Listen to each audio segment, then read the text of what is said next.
女朋友平时不好意思说的6件事，懂事的男朋友自己会刷到。第一，其实我很喜欢鲜花，喜欢浪漫，喜欢仪式感。第二，当我闹脾气推开你的时候，你要使劲抱住我，抱紧一点，抱久一点。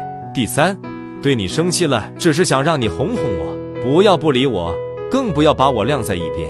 第四，能强吻的事情就不要问我会不会生气。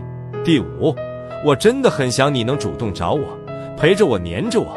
第六，很想知道你的压力，你的不开心，你一定要主动告诉我，我很愿意听。